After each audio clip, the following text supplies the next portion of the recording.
Right, here we are. Welcome. Hello. Hi, everyone. Hi. We probably need to wait a few minutes for people to join, but for people who are watching the recorded version of this afterwards, we'll get started. I'm Kelly, for those of you that I have not met before and are new to visiting us at the Gifted Mindfulness Collective. And this is my dear friend and colleague, Karin Eglinton, who is a community leader over at InterGifted, and she's also a coach and mentor for gifted people. So I've done a few of these live events before, and this is the first time I have a co-host, so I'm excited to have Karin here. Yeah, super excited to be here, and excited because behind the scenes we were talking about what we were going to talk about, and I'm already like feeling it. Like, it's coming. Yeah. I know I've had lots of stuff mulling around in my mind too, so I'm excited to dig into things today and same here. Have a good chat. Yeah. So, did you bring tea? Here's tea. I brought tea as well. Wonderful handmade cup that I love so much. Oh, that's lovely. Isn't that pretty? Yeah. And it has a little thing to hold your tea bag so it doesn't go into the. Oh, that's so clever. That's like, yeah. Clever. Yeah, we always start everything with tea, and that's just because my core practice is in the Zen tradition. So we always begin everything with a tea ceremony. And so it's just something that I've kind of adopted and bring into all the events that I do with the GMC. And I think it's just a really nice way to kind of decompress and settle into the moment, because everybody is running from, oh, Pierre is here. Hi, Pierre. Hey, Pierre.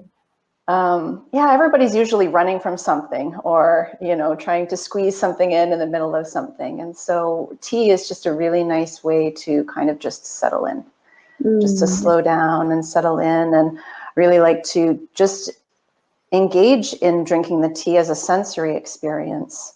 So, feeling the warmth of the cup in your hands and just noticing the visual qualities of the tea, the smell, and then, of course, the taste of it.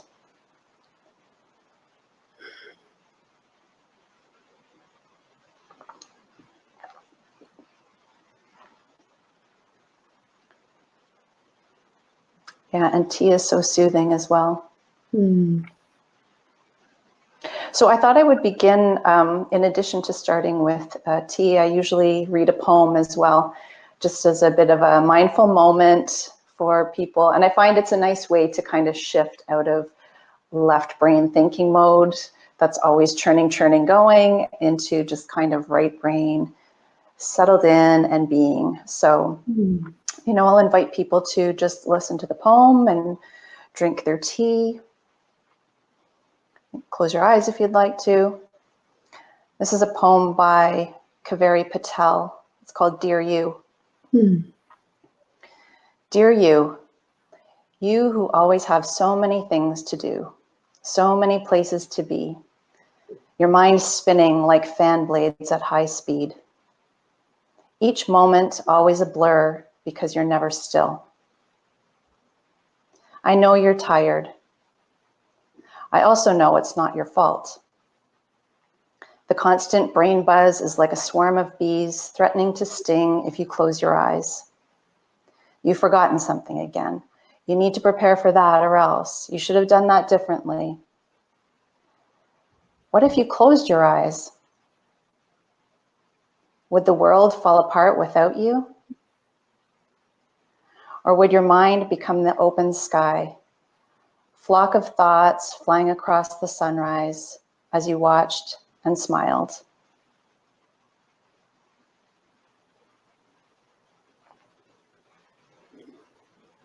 That's beautiful. Yes, that's a lovely poem. So it's a nice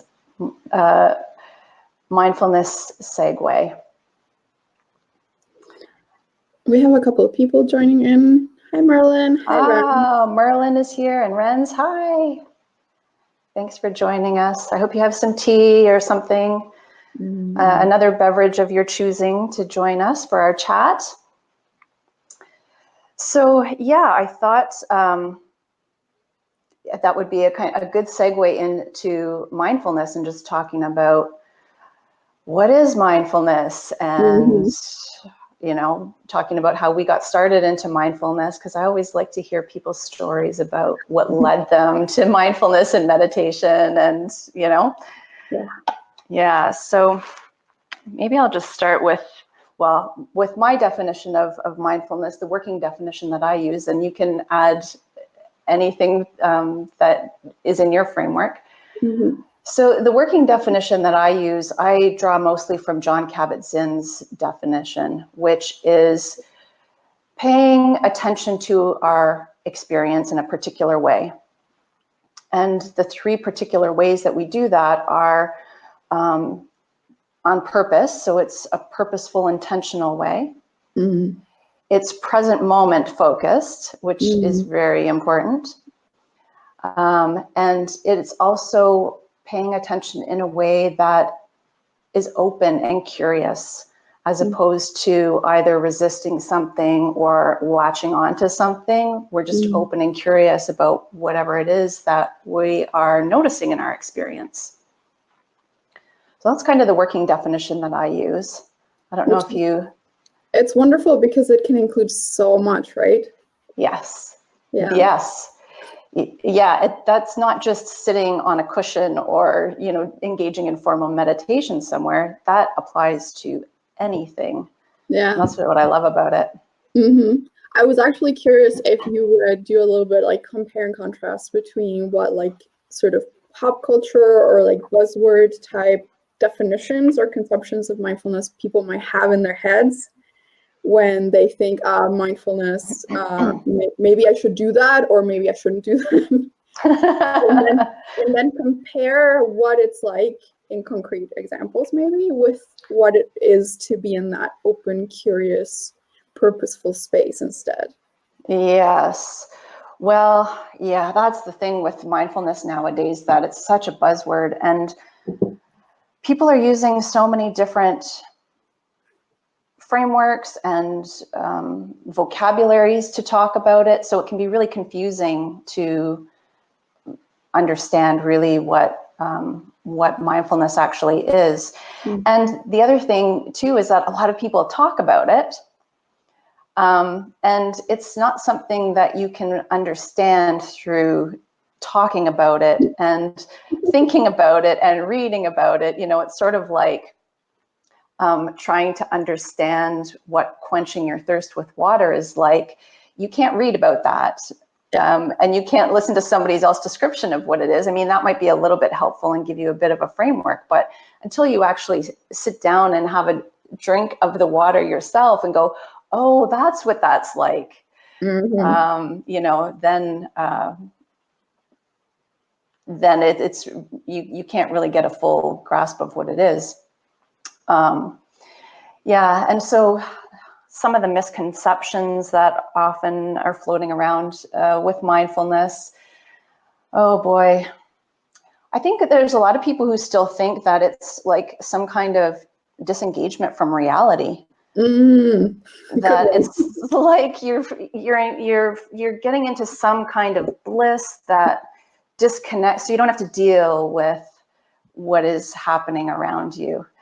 And you know, one of the best stories I can think of around that, in the meditation hall where I do my regular practice, it's a public space, and in the summertime they usually have the back door open because it gets very warm in the meditation hall, and so they open the back door to kind of let a breeze come through. So as you're sitting practicing and doing formal practice, a lot of flies come in. And so it's not unusual for 1, 2, 3 flies to kind of land on your face or land on you. And I remember telling somebody one time about this happening, you know, during our formal practice of these flies coming in, and the person said, "Oh, well, I guess if you're deep in meditation, you wouldn't notice." right? Because it's sort of like you're somewhere else. If you're deep in meditation, you're somewhere else. Yeah. And it was like, no, when you're in meditation, you are deeply immersed in reality. You're deeply immersed in what your experience is in that moment. So I'm acutely aware of the fact that there are flies on my face. Yeah. But it's, can I be equanimous with that, you know, and just kind of sit there and notice what the experience is like of having flies on my face. And, you know, that's the big challenge. And then one of the other misconceptions that will come from that, you know, this idea of just accepting things is that people will think, well, why would you want to go through life like just accepting everything as it is? Yeah. And the misconception there is that when you train in mindfulness and meditation, and you're like, for the example of the flies, in that moment, yes, I can just be with that experience, notice what it is, not react to it. If I'm on a picnic and I'm eating food and there's flies around, that doesn't mean that I'm going to just sit there and go, oh, the flies are here. Oh, well, you know, I'm probably going to, you know, get rid of the flies that are there, but I'm probably not going to freak out about it. Do you know what I mean? Yeah. So it's that sense of equanimity. That's the big skill that you're training your mind to be able to do, like not have those knee-jerk reactions to things all the time, but just be able to notice what's going on and go, okay, it's like this. Now, how do I want to respond to that? And you choose how you want to respond to it, as opposed to doing the knee-jerk reactions, which, you know, when you have intensity, it's a big challenge. Totally. Yeah. Hey, Jen has joined us. So hi, Jen. I'm so happy you're here. Yay. Yeah. So I was thinking about this in terms of what do you call it? Like almost like the steering wheel and the brakes of my inner self. Yeah. So where other experiences might have shaped me to be so, like, I'm going to say the word fused, but that's like hard to understand. So it's like so in it, in the experience, for example, of the discomfort with the flies, for instance, that I don't have a chance to even press the brake and say, how am I going to respond to this? Yeah. Or will I respond in a way that's maybe something that I could creatively think about in the moment and maybe more appropriate? So it's like there's like otherwise very little space between what I'm feeling and what I'm doing.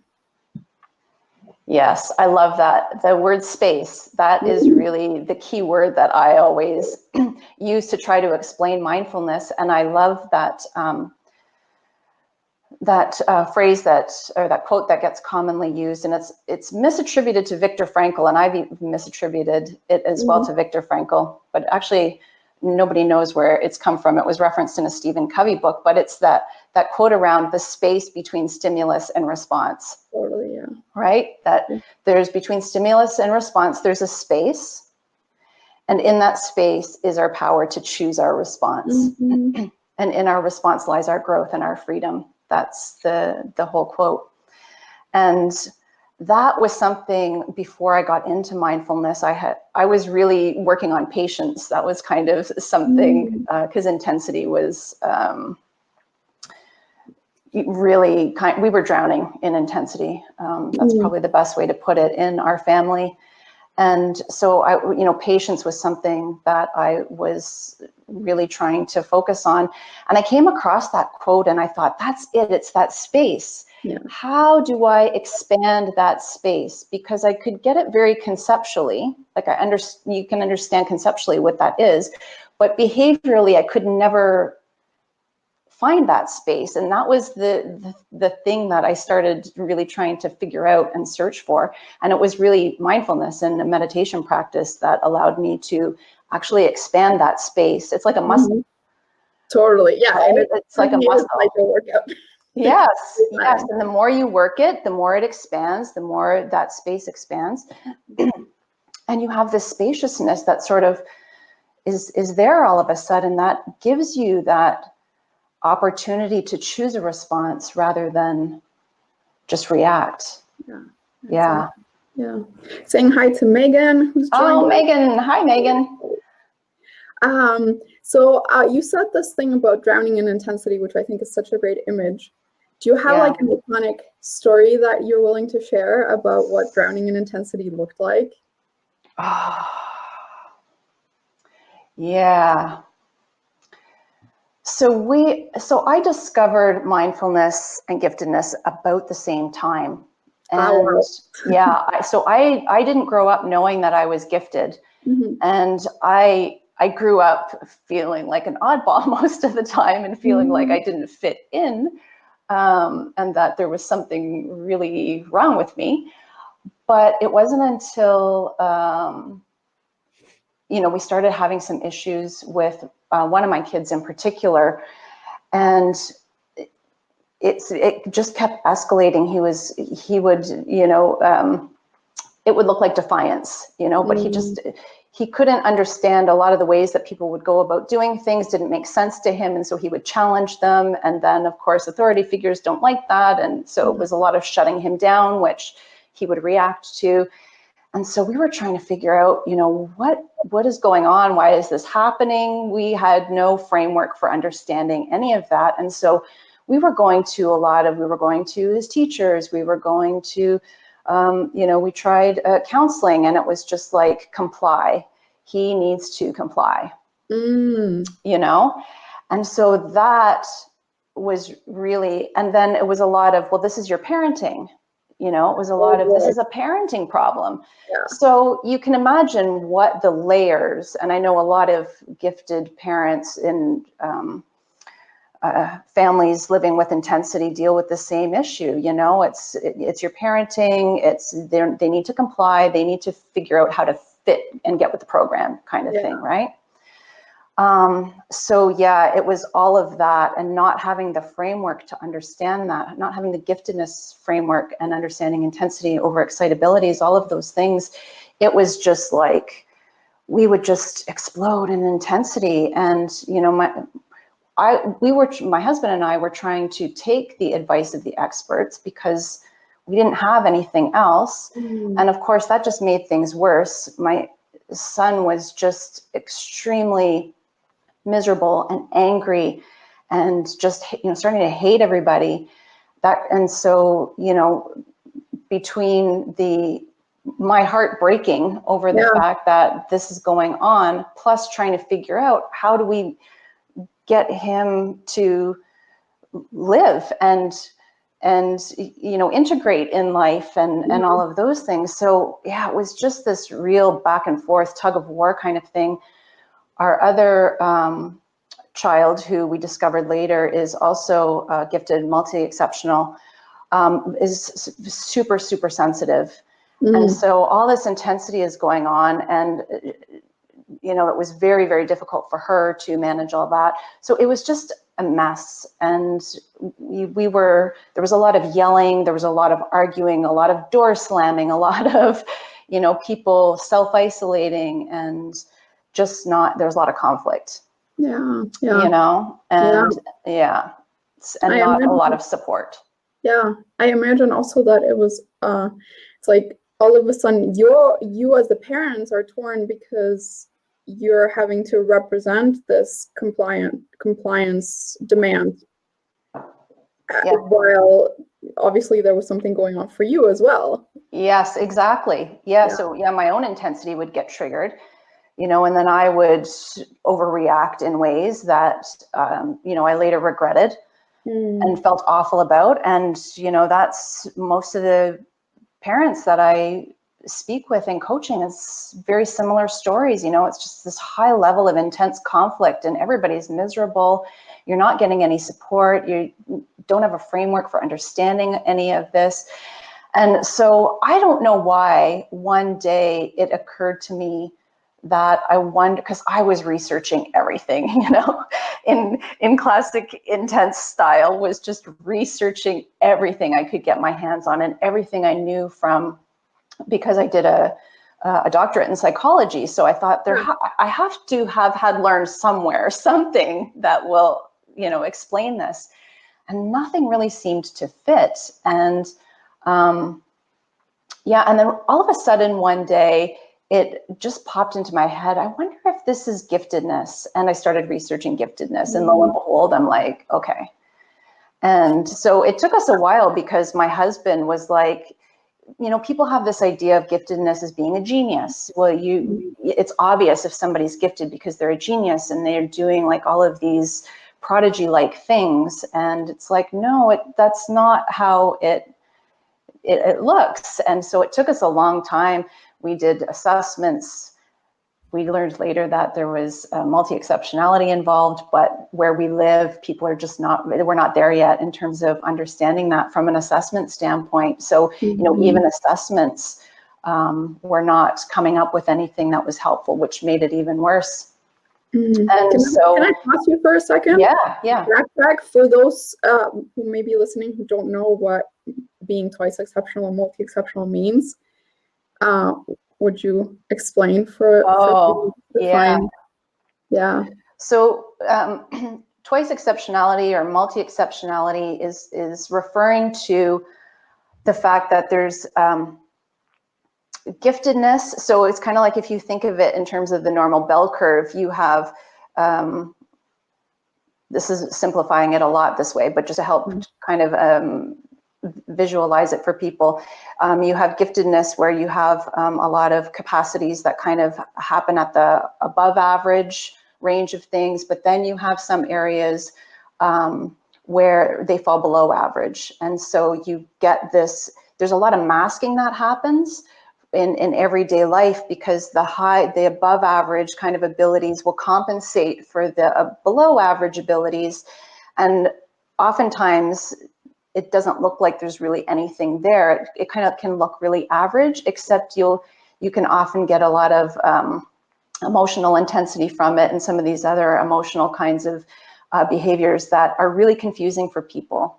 You know, that's one of the things that that you hear from teachers is that I've never seen anything like it. That's what they'll say. I've worked with gifted kids. I've worked with learning disabled kids. I've worked with this and this. I've never seen anything like this.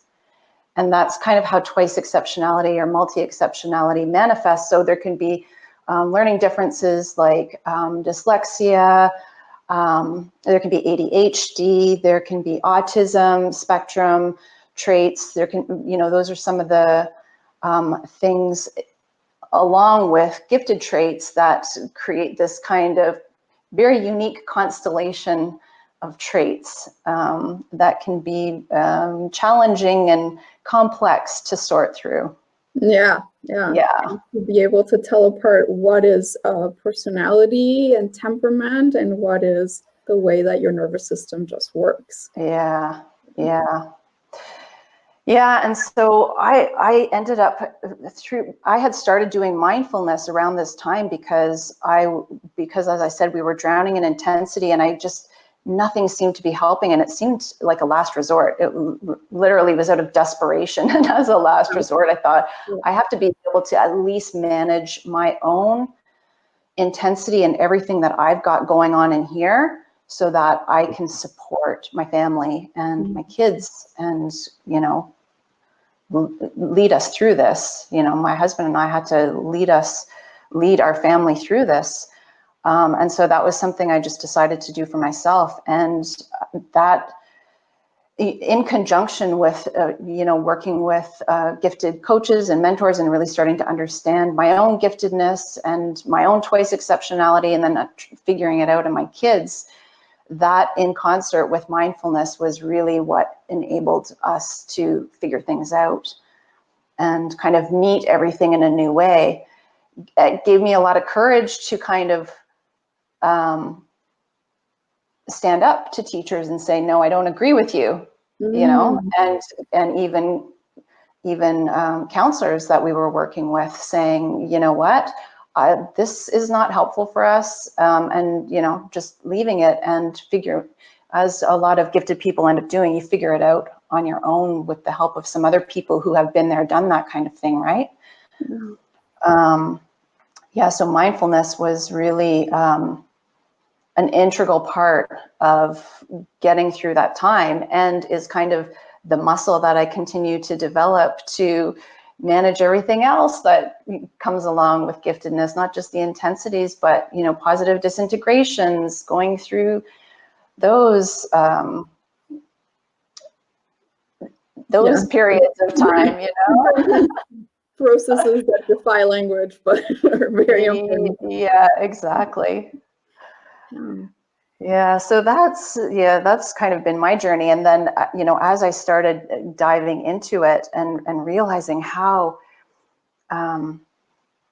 transformative it was and how supportive it was for myself and our family, I started, I thought, you know what, I would like to try helping other gifted people maybe learn some of these skills. And so just several years ago, just put together a 4-week course, and we, like, as a pilot, and we just kind of started exploring meditation and mindfulness for gifted people. And yeah, that slowly evolved into the 6-week program that we now have through the Gifted Mindfulness Collective, our foundations program. But that evolved over, you know, a number of trials and people going, you know what, I'm seeing the transformative effects of this too, and I really want to keep going. You know, how do I keep going with this? And that's kind of how the Gifted Mindfulness Collective came together. It was around, okay, how can we create a community that is in the language and kind of gifted culture, you know, because a lot of people that I would speak with would say, you know, they've been a part of mindfulness communities, but oftentimes we're shut down because they have a lot of questions and curiosities. And some practices, it's sort of like, we don't talk about this, you just sit and practice, like, don't ask questions. And so, you know, a lot of those things were not supported or understood. So it was, how can we create a space for people to come and practice and, you know, be able to have that mirroring and that like-mindedness of, you know, being yourself in all your intensity and complexity, and everybody else kind of nodding, going, oh yeah, me too. Me too. Yeah. I have a couple of questions for you around that. I'm trying to figure out which one to pick first. So actually, it's sort of a concrete question. So you gave us this beautiful definition of mindfulness, which can be present in basically anything we do. But then what does a mindfulness practice look like inside of your classes or inside of your community of practice? Oh, well, in the foundations program, we are looking at, you know, the developing the very core skills and tools around a mindfulness practice, how you can learn these and understand them within the context of the gifted mind, and start practicing them with some support and develop your own practice. So we look at kind of the core skills that we start to develop that I really see as being the core elements of mindfulness are, how do we train in attention? How do we train our attention to just not go all over the place all of the time, but to be able to sort of gather it up and focus it in you know, our self-chosen way? Developing equanimity, which I've talked about, which is that ability to, you know, be with things that are coming up and just noticing them without reacting to them. And then the other one is sensory clarity, which is looking at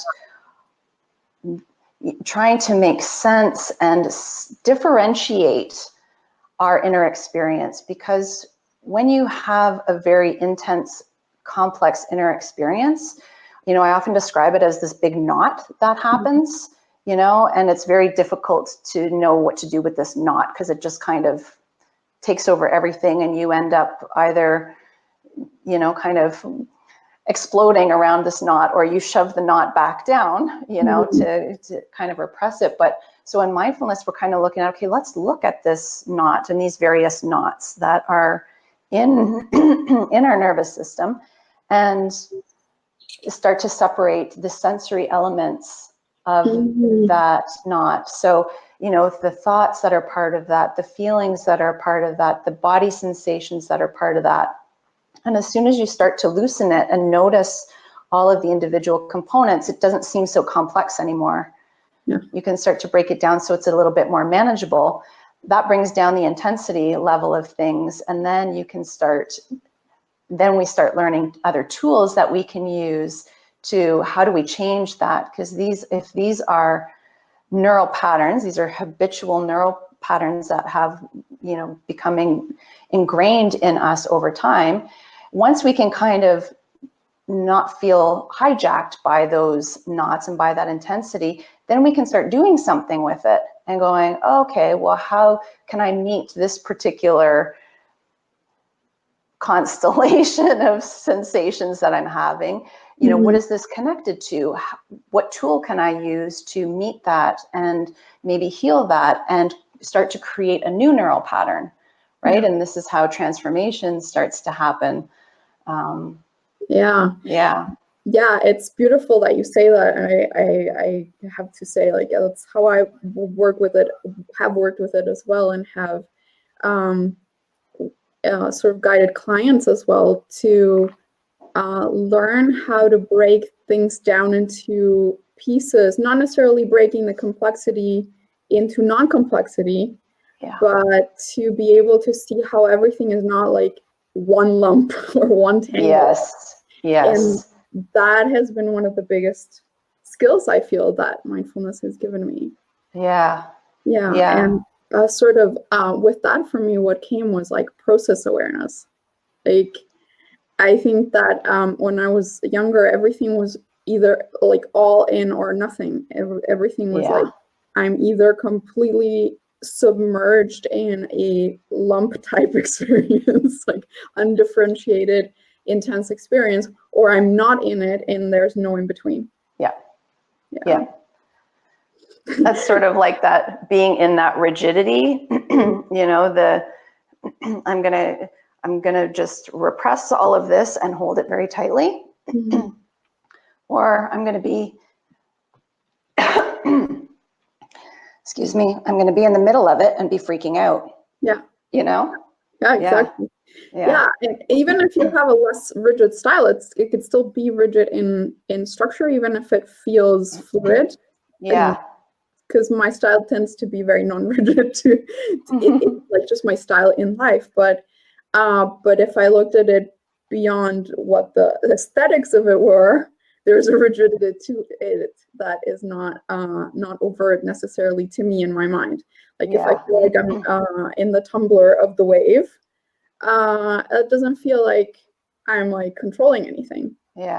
But my need to be either in it or out of it is a kind of like a control that didn't allow me a lot of fine tuning or almost like fine motor skills with process. That's a good way of putting it. The fine motor skills of it, the fine tuning. Because then it gives you, when you think of the fine tuning, if you think of it kind of like as a volume knob, it gives you the ability to not necessarily repress it and shove it away or have it cranked up to 11.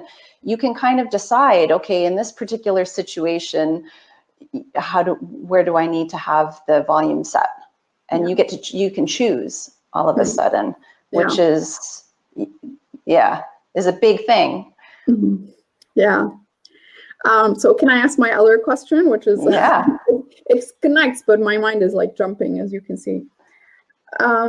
So we're talking about giftedness emerging, or mindfulness and giftedness coming together in community, and how in what you were saying, what I also heard was that that there's a whole like aspect of something very new emerging when you bring mindfulness to a gifted group.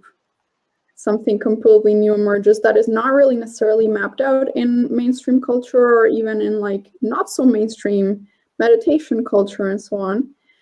So it's like a complete new hybrid, and in and of itself, it doesn't have so much of an established language. So we can, it creates a kind of very creative opportunity to bring things to the intersection. And then when you're like pioneering at that intersection, there's like people go have the experience but don't necessarily know how to talk about it yet because it's not a thing yet. Yes. Right? Yeah, exactly. Yeah. So I thought I'd love to talk a little bit more about it and maybe like grapple with the language a little bit for people who are curious about what this even is. Be gifted in community and doing mindfulness together, because like all these three things are a big deal, each one of them. Yeah. So for instance, one of the questions I had was a question of how mindfulness practice has helped you in your quest for authenticity.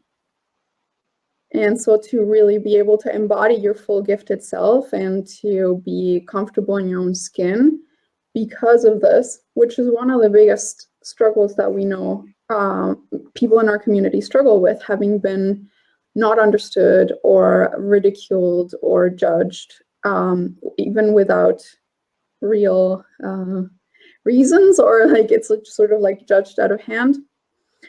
Something that we hear a lot. I've experienced it. You've experienced it. So, so where did mindfulness fit into that equation for you?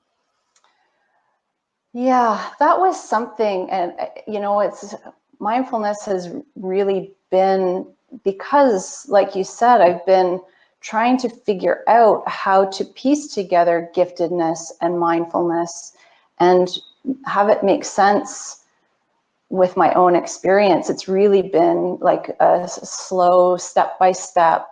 And that's been, painful, which a lot, for most gifted people who want to just like skip step through everything. And, it's like, okay, I'm just going to have to take this one step at a time. And, so, yeah, it's really been going through layers, moving through layers, I think.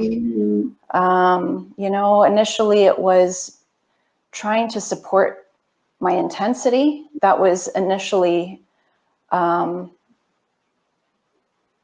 what I focused on in my practice, and understanding that through overexcitabilities. And when I first noticed that, I was having an interaction at home with a family member, which normally would have escalated very quickly into intensity and conflict. A few months into my practice, I didn't react, and there was no intensity. There was just that spaciousness there. Yeah. I didn't know what it was, because I would just show up once a week. This is, this was my journey. I would show up once a week to this Zen group that was doing practice, and I would sit and practice with them. And when I would leave, I'd feel, this sense of calm, but it wasn't long afterwards where I would find myself right back in the habitual patterns of things. And a few months in, all of a sudden, having this interaction, and the intensity wasn't there. I was eerily calm, and there was all of a sudden this spaciousness, and I'm going, oh my God, in my mind, I'm going, oh my God, what is this? What's happening? Yeah. And so, this is where I discovered, oh my gosh, this is equanimity. And when you think about that within the context of overexcitabilities, oh my gosh, like it is huge to have that space and not be hijacked. Yeah, totally. So that was, kind of the first layer. And that in and of itself was enough for me to go, okay, there's something here. I'm going to commit to this and stick with it. And gradually I started going to full day retreats and then longer retreats. And I think probably sometime after discovering the spaciousness, there was also, the spaciousness of having the choice not to go down rabbit holes. That was huge, because, as we all know, rabbit holes there's something shiny over here, and it's like, oh, what's that? And you 2 days later or 2 weeks later, you come out and go, oh my gosh, I've been in this rabbit hole.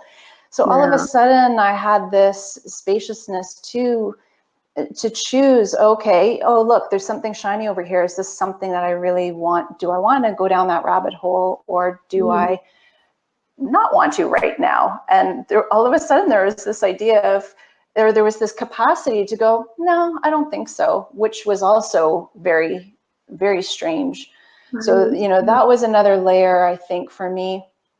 And then as those layers kind of started to, I got a handle on those, and those started to peel back, then there was a lot of shame, that there were lots of layers of shame and, you know, self-worth issues that had just piled up over many years. And so learning mindfulness tools, particularly self-compassion, was huge for working through a lot of those layers, and, you know, understanding all of that within the context of gifted shame. You know, I could go back and reflect on my life and go, oh my gosh, so much of this was related to the fact that my brain just worked differently. You know, my brain just worked differently, and it explained so much. And so that was having that level of understanding in concert with these tools that I could support myself with, and start healing some of that, and just meeting that in a gentle way and a kind way, which was very strange as well. You know, getting to that point. Yeah. And I know, like, and it's interesting because early on, at least for me on my journey, when I would hear about self-compassion and loving kindness, it just, to a certain extent, because I'm a very compassionate person. So, but when it was talked about with respect to the self, you know, the inner critic would, and the inner skeptic would come on and go, yeah, seriously, like that sounds so corny and so cheesy, like, you know, not interested in that. And I know even in working with a lot of gifted groups, that's a common reaction. When we talk about self-compassion and start exploring it, there's that resistance that comes up, and that the inner critic that goes, oh my gosh, seriously, we're actually going to do this. And then they give it a try, and afterwards always say, wow, I did not expect that to be what it was. Oh, how beautiful. Yeah, and how soothing that was, and how comforting that was. And, you know, that I think is just such a beautiful thing for our community, you know? I totally agree. It's a beautiful thing for human beings in general. In particular, our community that, you know, has had that intense inner critic and a lot of that gifted shame. Yeah. Oh, yeah. Yes. That's beautiful. Yeah, because I'm thinking about what how impactful the self-compassion piece has been for myself, and it's really like, it's been like discovering that I could be the source of that thing that I was craving and couldn't name. And that's like, I've got it inside me. I could generate it. And while I wouldn't say that I became, which I think is one of sort of the pitfalls that you and I talked about behind the scenes, that whole idea of being super independent, and so being the source of all your self-love, perhaps is not what I'm talking about here, and it's definitely not what you're talking about, but to understand that from from a complete desert of no self-love and no self-compassion whatsoever, and not even being able to name that absence, to discovering slowly that there's an engine inside me that can generate that, and it doesn't have to stop there, but it can be actually even more strongly generated with others. Yes. Yeah, it's like being your own soft place to fall. You know, being your own refuge, which, I mean, so often we look for that outside, you know, we want that from another person. We want that from a community. We want that from an experience. We look for it outside of ourselves. And when you all of a sudden develop this capacity to be your own soft place to fall, and to give yourself meet all of those needs that haven't been met over the course of your life, it's transformative, not in the sense, like you say, of going, well, I don't need anybody, but then you start to connect with people in a different way. Yeah. Because you're coming, your needs are met. And, you know, that doesn't mean we still can't, it's not important to have needs met from our loved ones and the people around us. But, you know, there's been times even within my family where, you know, I've had a meltdown or whatever, and I can go on my own, like sort of take a time out and just use some of these self-compassion tools and just, you know, be my own soft place to fall. So even if, you know, because sometimes people would be like, I think we just need to give mom her space right now. Nobody, and sometimes that was the case where yes, I needed the space, but sometimes it was like you just wanted somebody to. I'm picturing her in my mind right now, Elizabeth Gilbert. She had posted something on her Instagram page about just being so distraught about something, and it was a picture of her curled up on the laps of two of her friends. You know, and they were just holding her. And sometimes you need that, but you don't, people may not know how to give that to you. They may not feel it's the right thing to do at that time. So you can give that to yourself. And you know, those are the tools that I used in those moments where I needed a refuge and a soft place to fall. And self-compassion has been really huge for that. Yeah, it's like a complete core piece of this development towards authenticity, I think. Yeah. Pierre commented, says, love the interaction. Great vibe between the two of you. Yay! Thanks, Pierre. We're having fun. Yeah. And I think that what we're saying really ties into the community piece. And one of the things that I've seen a lot in gifted struggles has been the question of, I am either connected to a community or I'm connected to myself, but I can't do both. So I'm either compromising some of my intensity and my genuine gifted self by interacting with others, or I am completely myself and I'm completely at peace with myself on my own. And so I'd love to hear about some of your stories about how you have broken through that paradox, or like not really a paradox. It's like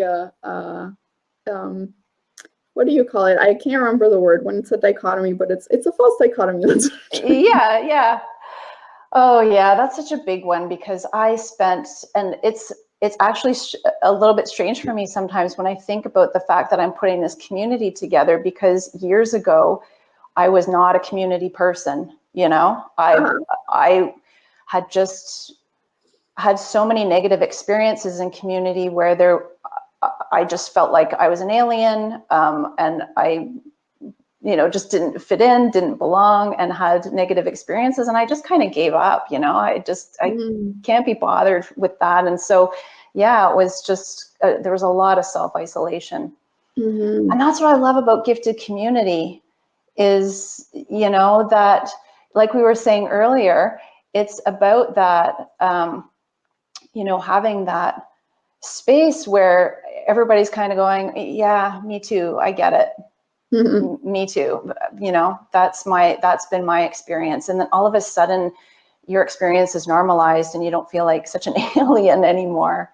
And I've found that in not all mindfulness groups, but I really was blessed with the group that I first reached out to, because even though it's not a gifted specific community, it is a very open-hearted community and a very non-judgmental community. And that for me was such a soft place to fall, because all of a sudden there weren't any expectations. There's no expectations for things. You don't have to worry about, you know, if you mess something up or you break a rule or something that people are like, oh, okay, you know, and sometimes somebody might mention something in a very compassionate way, or they might not. So, you know, and then you figure it out for yourself eventually. And there's just all this space for you to kind of explore and mess up and not be judged.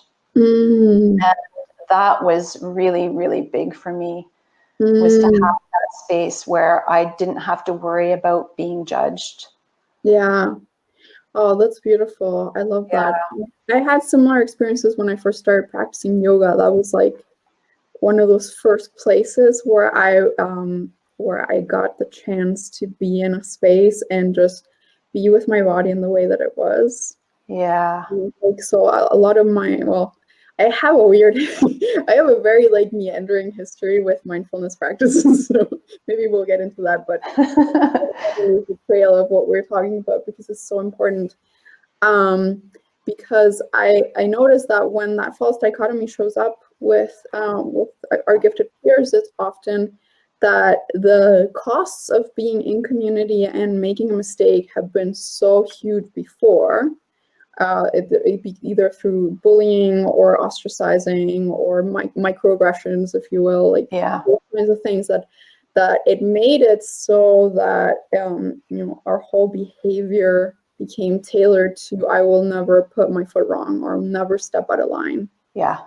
Yeah. Yes. Yeah. And it's like walking on eggshells, you know, all of the time, because you're just so afraid of having to deal with those microaggressions. And then in a lot of times you just leave the space, right? Because so, and that was one of the things that I discovered particularly in mindfulness community, because of that spaciousness and the open-heartedness that was there.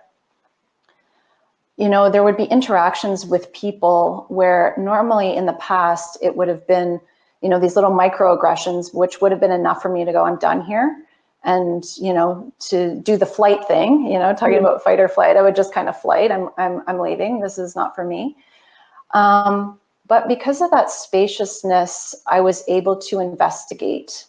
When, because whenever you're in community, it's never going to be perfect. Whether it's gifted community, like-minded, whatever, human beings coming together, there's going to be disconnects, there's going to be conflicts, there's going to be things arise. That's just the nature of how things go. And so I had the spaciousness and that open-heartedness where I could investigate those reactions when they would come up in me. I remember one particular instance where in our Zen group, we were sitting around having tea and having a bit of a discussion before we did our formal practice. And somebody had asked a question about something, and I think it was something maybe I had mentioned before, and they looked at me to see if I had a suggestion or something. And I offered a suggestion, and another person in the group just cut me off and shut me down and almost laughed at my suggestion, sort of how ridiculous it was, and then gave his own suggestion, which was, you could tell in his mind, was the far superior one. And so I could feel in my body, the contraction around that and the hyper arousal starting. And then, so we moved out of this discussion. I had all this going on internally, and we go to do sitting practice on our cushions for 40 minutes. So, well, I'm going to investigate this. And so then you kind of, go and look at what's going on. There was a lot of hurt and rejection. These were just reactions to the feeling of hurt and rejection that I knew so well in my life, and so, then, being able to recognize that reaction, then I could start noticing it in other interactions with people, when these little microaggressions would happen, I would notice, okay, look, there's that same reaction again. And how can I meet that in a different way so that I'm not following it and leaving? Right? So how can I be with this a little bit more equanimously and choose a different way of responding? I love that example because it shows how your practice and your dedication gave you the ability to depersonalize the issue. So you still felt the feeling. So depersonalizing doesn't mean disconnecting from your humanity, but you're able to take it beyond that one event with the one person to see that there was something that you could tend to inside yourself. Yeah. And that it was not like, it's like it got awakened got awakened by the moment. Yeah. And it became an opportunity to really investigate and invest in yourself. Yeah. And so it could have been, oh, yet again, here we go. This happened to me again. Yeah. But I mean, I'm sure that part of that was present too. Sure.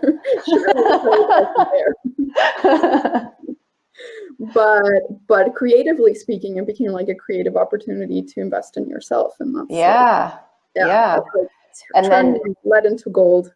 Yes, and there's so many insights that come out of that, because if that had just happened in a normal interaction and I wasn't going to do sitting meditation after that, I probably wouldn't have investigated that, and that would have just added to kind of that knot that I had from that had built up over the years. And I probably would have in my mind thought, okay, this guy's a jerk, I'm not gonna deal with him anymore, or I'm going to stay out of his way.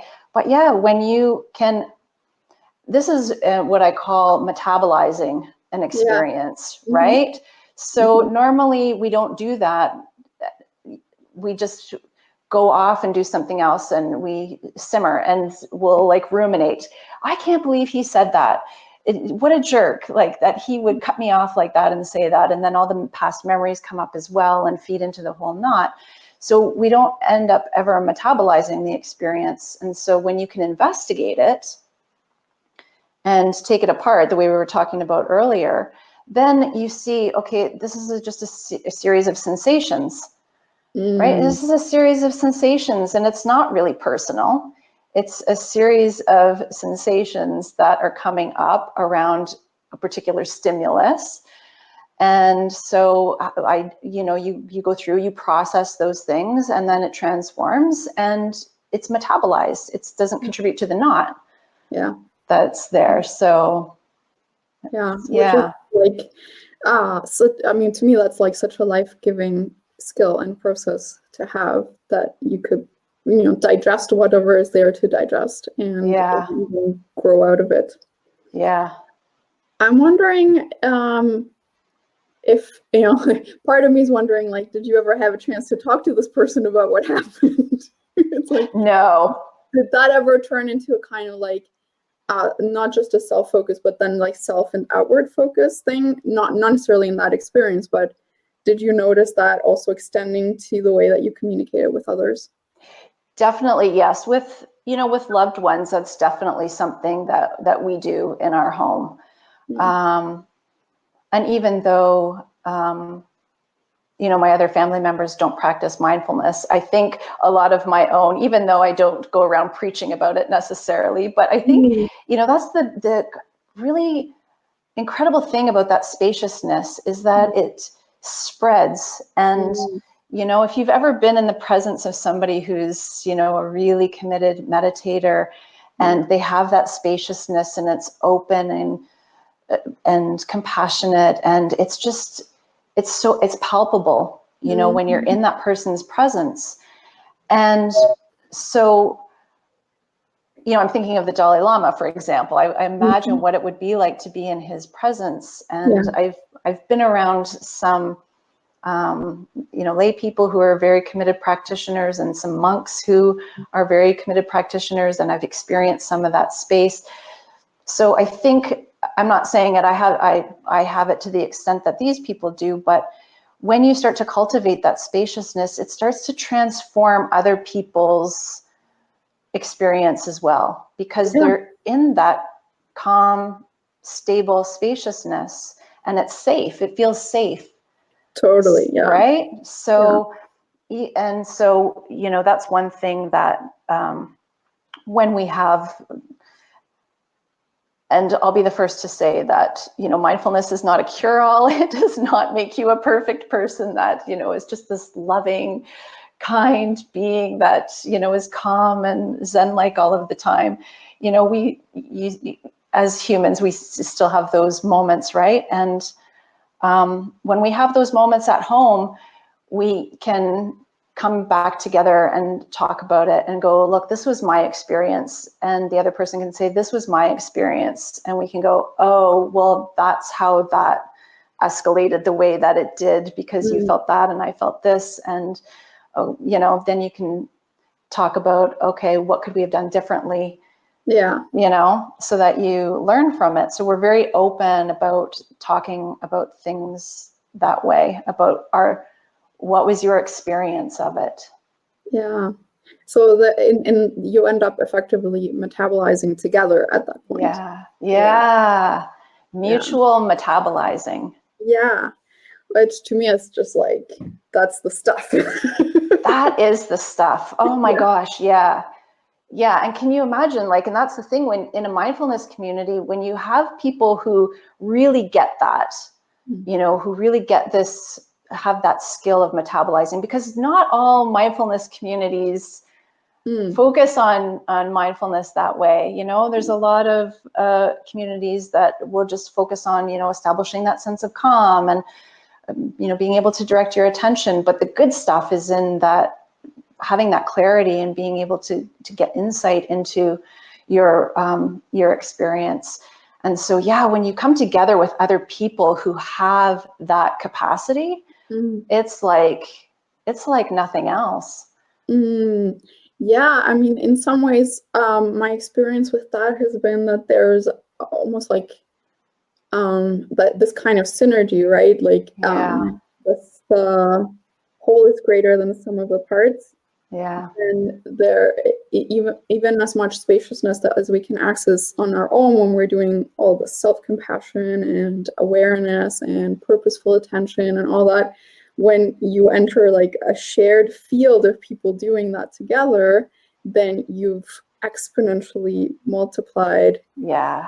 And then it's like, when, you know, the other day when we were talking about this, you and I, we were saying something about the reality that is available after a certain time of cultivating mindfulness. The kind of daily reality that we have is a completely different reality with different options available, almost like different knobs to turn up and down volume, some brakes, some steering wheels, all these things. Yeah. Not available in a non-mindfulness state. And then when we do that together, then the reality, this exponentially multiplied reality, allows us, and that's allowed me to imagine, to vision and to imagine, you know, realities of shared life that are completely different from what we see every day. And that's been what's inspired me to continue development, and what's inspired me to teach, what's inspired me to speak about this, because it's like then we're actually really creating in that moment a bubble of a reality that is quite coherent. Antonella says, like a mixer table. That's basically the picture. Exactly. Me too. Exactly like that. Yeah. So that has been one of the inspirations for me, is to have those peak moments. They don't have to always be peak. It's just when people get together and focus in curious and relational ways their attention together. It's like there's that new reality that becomes available, and I want to create that. Yes. That as much as I can. Yes. Yeah. And I've, even when, like I said, like in my family, I'm the only person who practices mindfulness, but it has been so transformative for my family, just having that spaciousness. And, you know, I think, so even having people here and there cultivating this spaciousness and this different level of awareness, it starts to, it's like, has that ripple effect, right? It has that ripple effect. And so, and that's why I have stayed committed to my practice, because it's that muscle, that spaciousness is a muscle. And so you have to keep working on it and strengthening it. But the more people who start doing that, and this is, where we start talking about the collective, where you're doing this practice for your own personal development, but it's not just for yourself. It's a collective thing that happens from it. And I saw recently Charles Eisenstein was talking about this kind of transformation that is happening in the collective right now. And it's this idea that, in your own experience, you have these peak moments like you're talking about, where you have this experience of this higher level awareness that is something different than your normal experience. And then you kind of drop back down into that, habitual level of awareness. And you go back up and down, and then you go up. And the next time you go up, there's another person there, right? Who also has that experience. And you're like, oh, you too? Okay, let's latch onto one another and create a bigger field, create that, add to the spaciousness. And, then you kind of drop back down again into habitual awareness. You come back up, and there's a couple more people there. And everybody, keeps latching onto one another and creating this field of spaciousness that is just something different from the old paradigm that I think is starting to totally shed. And I think that's one of the reasons why it's so incredibly relevant for a gifted community to come together in mindfulness. Yeah. In the same way that you were saying the gifted aspects, even if you weren't necessarily saying this is giftedness and this is how the gifted mind works, the fact that you're having these experiences and you're talking in a certain way and it's complex and quirky, and other people are like nodding their heads and going, me too, and for me it's like this, and so on. It's that same validation of the reality and that same like latching on and the support. And then if you add the mindfulness to the mix, then it's like the field helps carry the experience and helps anchor it into something that's going to be long lasting and not just a fleeting, fun, blissful moment. Yes, exactly. Yes. Yeah, it's like creating this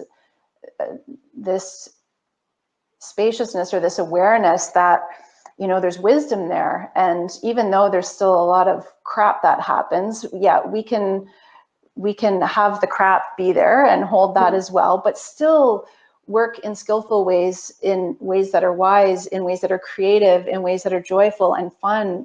We can still hold all of that and, and start engaging in life in a much more authentic way. Yeah. Megan has commented, she says, energy is contagious, so make your own energy as good energy. Fuel it well yourself. Yeah.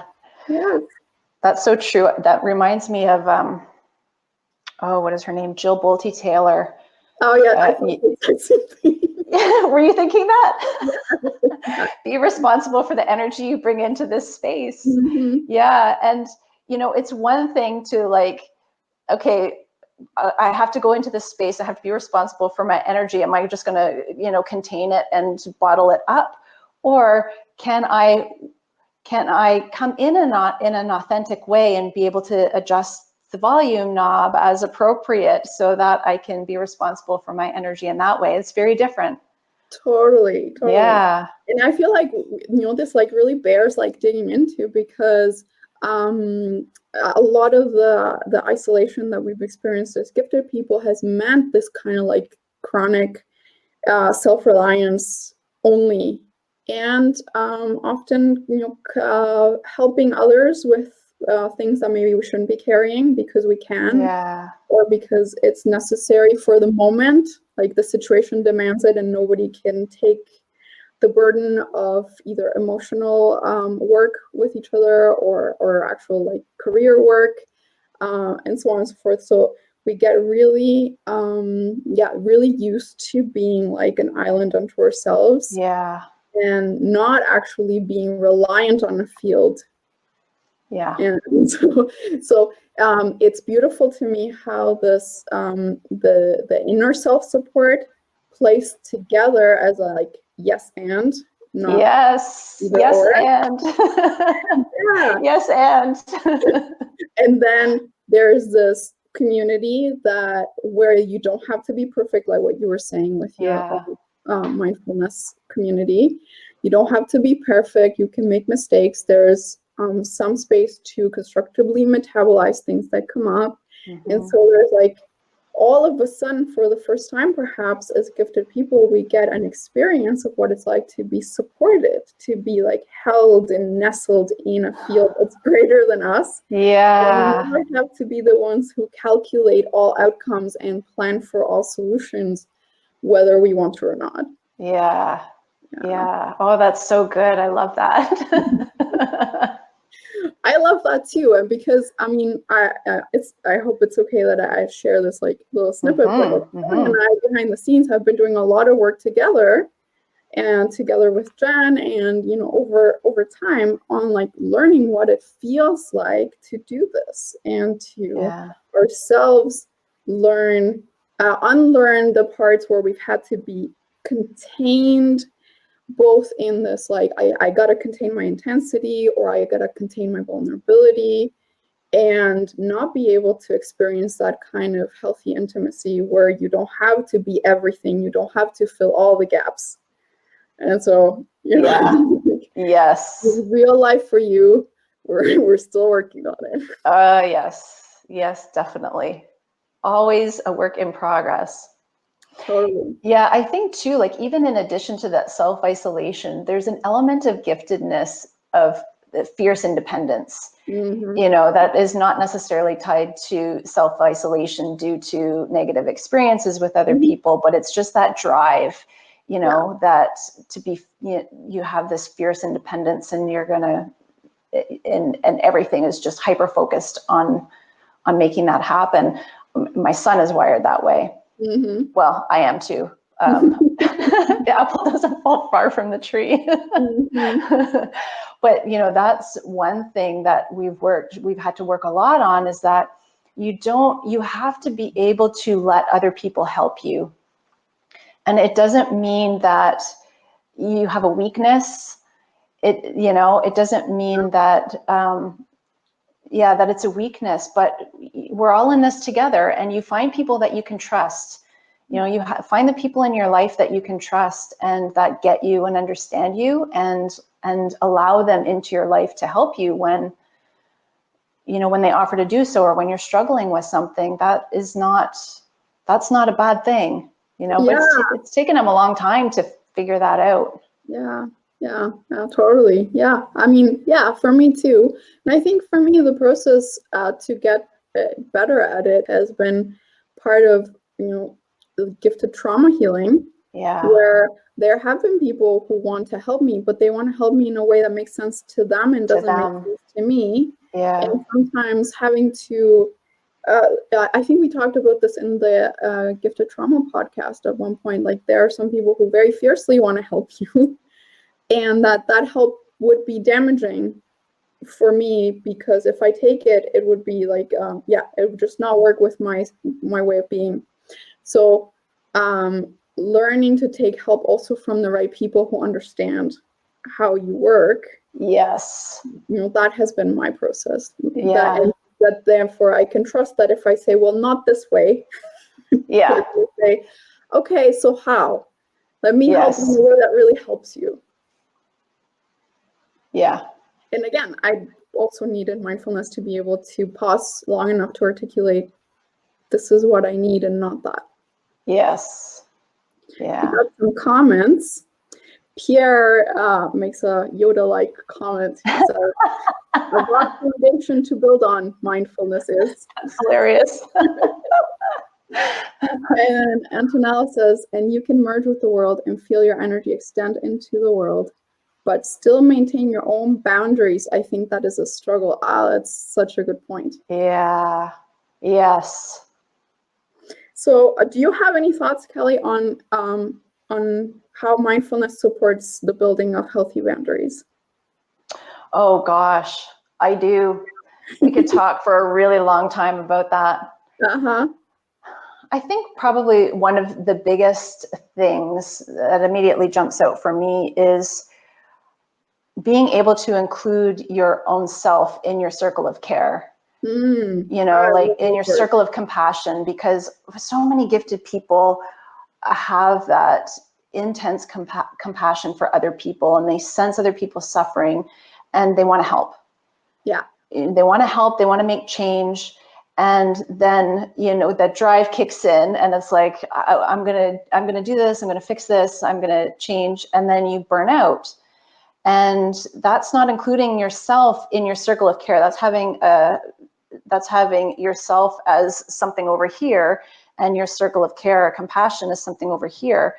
And it's that yes and idea, you know, that yes, there's suffering, and you're a part of that circle of suffering. You know, that's part of the human experience, and we have to be able to put ourselves in that circle and you know, look after our own selves first. And I really think that's the starting point for establishing healthy boundaries is, you know, being able to say that I am worthy of not having to look after everybody, of not having to burn out and feel like I have to bear the yoke of responsibility for everybody else. You know? Yeah, it's I think about it as like reestablishing our humanity. Like, we don't necessarily expect other human beings to carry exactly everything that is a problem in the world. So you were saying earlier about choosing what rabbit holes to go down, and to me this feels like the emotional version of that. Yes. It's like choosing where am I going to give of my emotional resources. And having that attention, clarity, equanimity, and the moment of pause to say, is this mine to do? And if so, how? That also requires that whole process again. And if not, then how will I establish this boundary in a way that still continues to be in harmony with my values, with my circle, and so on. We have Robert commenting and saying, we are connected anyway. I think exactly. Sometimes we forget that even when we have boundaries, we remain connected. Totally. Oh man, that's such a fun topic too. Like, I feel like I know. We should spend more time on this. We could talk a long time about boundaries. I think self-compassion and including yourself in the circle of compassion is probably the ground, the foundation. You know, that Yoda Pierre was talking about. That I love that. That's beautifully said. So I was wondering if you'd like to give us a bit more concrete tidbits and ideas for people who are thinking about joining your foundations course or your community of practice. What actually happens if you do that? So like, we've talked a lot about like the effects and the inspiration and our personal takes on things, but what can people expect when they join? The foundations course? The foundations course is, so that's a 6-week program. And we learn the foundational tools that we build on each week. And there's lots of support in between for people. So we meet once a week for about 2 to 2.5 hours.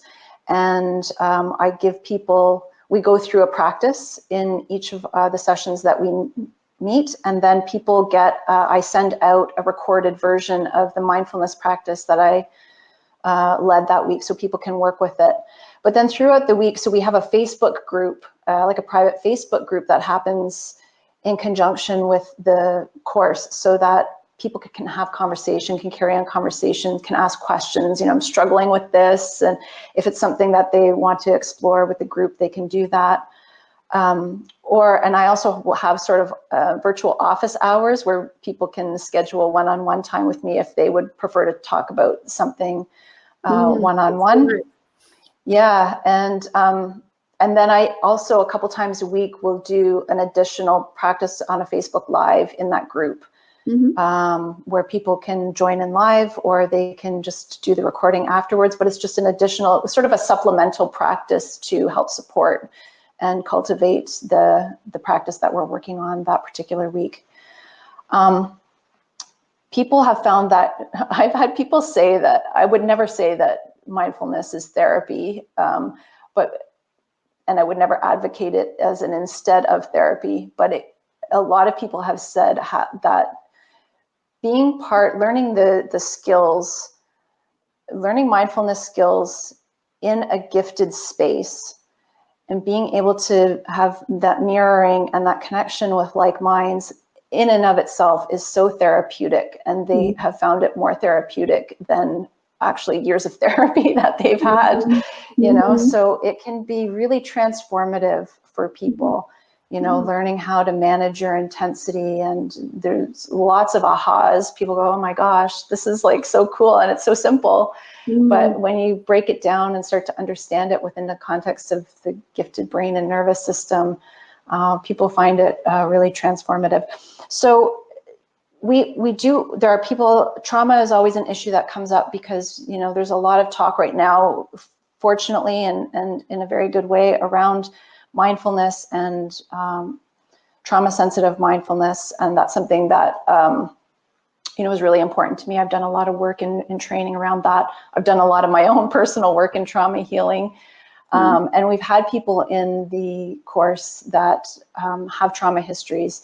And so what I normally suggest is I do exploratory calls with people. So if you're interested in the course or you have curiosities, but you're not sure, I'll schedule a complimentary, a free 20 to 30 minute chat where we can get together on Skype or on the phone, and just kind of talk through what your concerns are, how you could use this course in a way that is going to work for you personally, or maybe it's not going to be a fit, but you know, we can at least explore that and talk about it. So people who have trauma histories, I always like to talk to in advance and just understand that a little bit better and talk about how we can support that and make sure that you have the tools that you need so that it's not going to be triggering for you. We've had people in the course with trauma histories, and we've always worked through it in a very skillful way. Nice. You know, people always have skills and tools that they can use, that they can draw on. And again, it's not tools to heal trauma, but they can help support you in your trauma healing journey, you know? Yeah. I think that's so important that you are trauma informed and that you're bringing that aspect into your work in the Gifted Mindfulness Collective.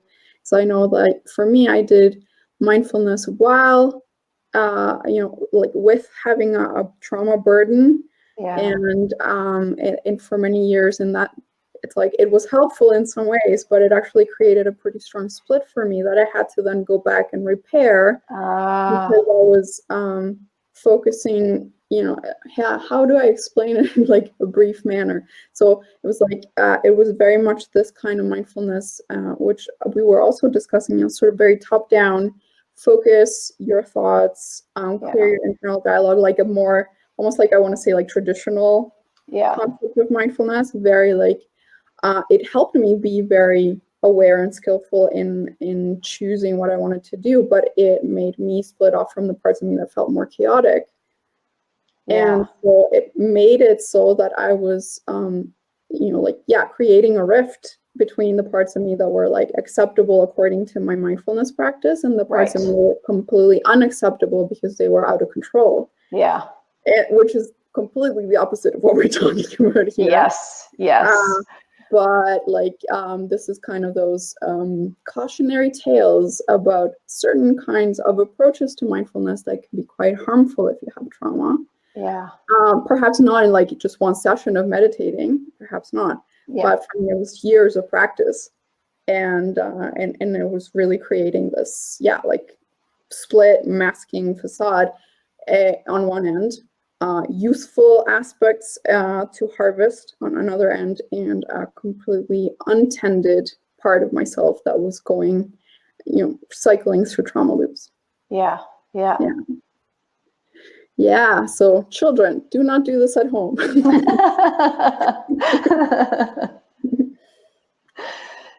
Yeah, there's many people who had very negative experiences because teachers have not been trauma informed and trauma sensitive, and have misguided them, and then a lot of people are just turned off. Or it's the traditional focusing on your breath. And you have this coming up, we'll just return your attention to the breath, and a lot of times it's the breath that's triggering the overwhelm, right? So yeah, that was one of my main tools of practice, was breath work. So yeah, totally. Yeah. That's exactly what that was like. So then so it's good for people to explicitly know that as a community with a lot of trauma history, people can come to you, talk about it, and that part of it will be included and respected, and supported in the best way.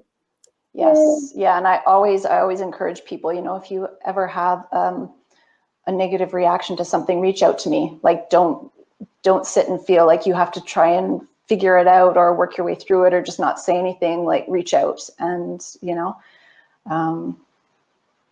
we've had a couple of people who have had actually only one person who had a reaction to one of the practices and reached out right away, and we worked through it and gave some alternatives and how to manage what they had experienced.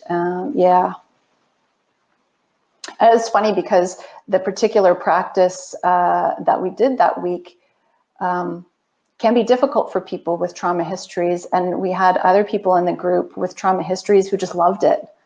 So it's very, there's not one cut and dry. It's very specific to your own experience. And so I always encourage people, like, don't think just because other people are not reacting to something that you shouldn't be, or, whatever you experience, and let's work through it skillfully.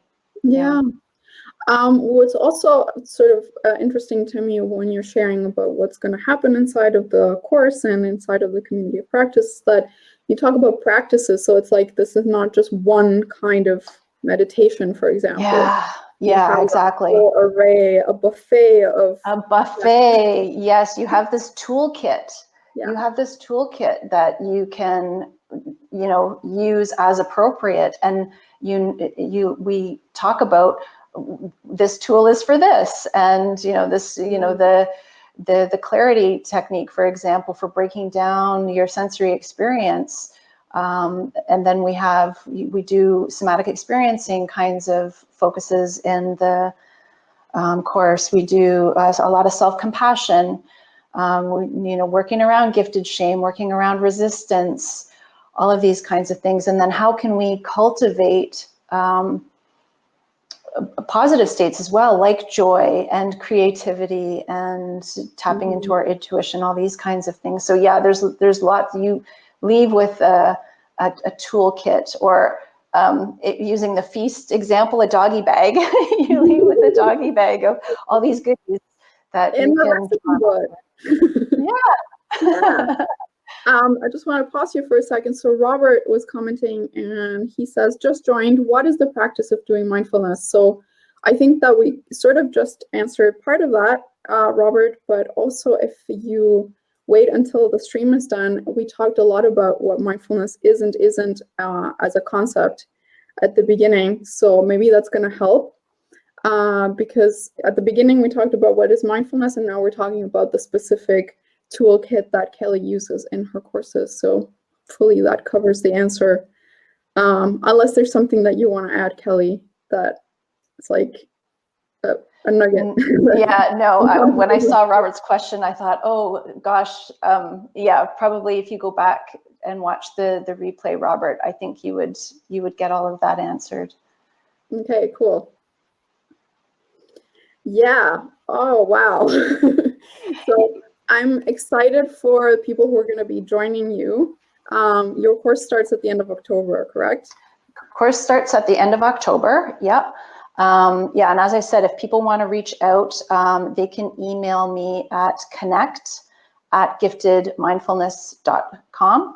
I'll actually put that in the comment section once the replay gets posted. I'll put that email there, so people can contact me if they want to explore, like schedule an exploratory chat and just figure out how this course would be relevant for them personally, or if they have concerns, and we can work through that. Yeah, and then the other thing that we have going on is the community of practice, which has come out of the courses that we've been running over the years, and people want to know, how can I continue my practice? Because it's hard to sustain a practice on your own. It's sort of like having the buddy system, where everybody commits to meeting and you go together and can count on one another to support each other in our practices.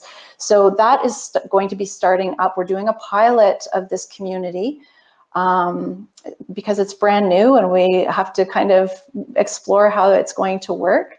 So we have the pilot starting in November. It's going to run from November to February. And I'm going to be announcing this week all of the details around the pilot if people want to join, and they can reach out to me at the same email address if they're interested in learning more about that. Yeah, and the other thing that you have going on is a Q&A, right? Like, so there's going to be a written Q&A this coming week. Yes, so that's for everybody right. watching, any questions that get sparked for you by this conversation, or things that we didn't cover, or that you've always wondered about mindfulness and gifted mindfulness in specific, you can ask in the page, correct? Yes, yeah. So that'll be on InterGifted's public page. So I think it's just facebook.com/InterGifted. I thought it was going to be on the Gifted Mindfulness Collective page, just to. Oh. Maybe we need to check that. Okay. Yep. We'll have to figure that out. I thought it was going to be on the InterGifted public page, but yeah, it'll either be there or it'll be on our Gifted Mindfulness Collective page. Yeah. So there's going to be an announcement for that for everybody watching now and later. Yes. Yeah. Yeah. If you have questions that you come away with after the fact, because that always happens with me. I get so engrossed in a conversation about something, and then an hour later, I'll still be thinking about it, going, "Oh, what about that? I should have asked that." So yeah, the Q&A would be a good opportunity for that. I almost feel like this is going to happen during the Q&A. We're going to want to come back after the conversation and having percolated all the things that we talked about, and then come back and write about it on the page. So yeah, so it's going to be a written Q&A. So there's going to be a thread, and people can post in the comments and ask questions, and then Kelly's going to be answering them for a week. Yes.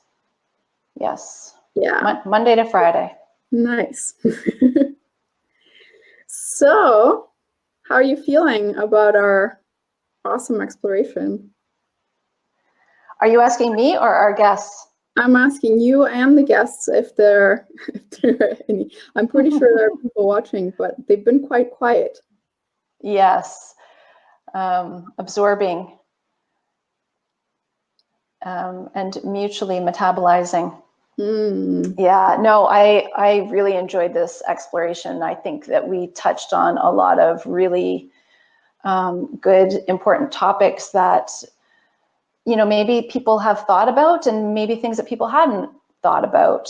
And so it can spark a lot of reflection, I think, and curiosities. Yeah.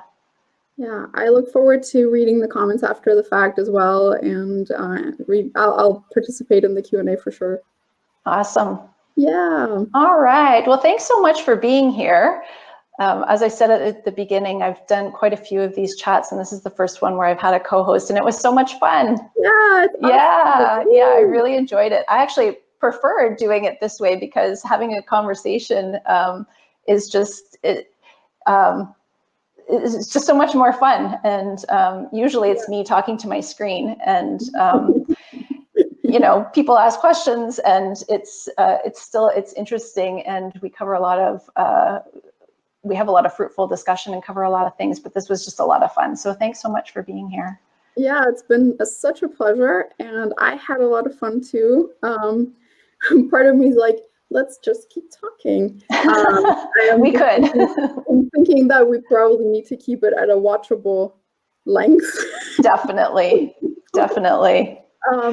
But yeah, it's been so much of a pleasure because we get to smoosh our areas of expertise together. Smushing, yes. And then they sort of make a meta A trial. meta smush. And that's the joy for me. Yeah. All right. Well, thank you, Kelly. Thank you. Thanks everybody for being here and joining in today. And yes, enjoy the rest of your weekend. And I look forward to hearing from anybody in the Q&A next week. Yeah, same here. And I'll see you all online. Hopefully lots of you on IG. And yes. take care. Bye. Bye.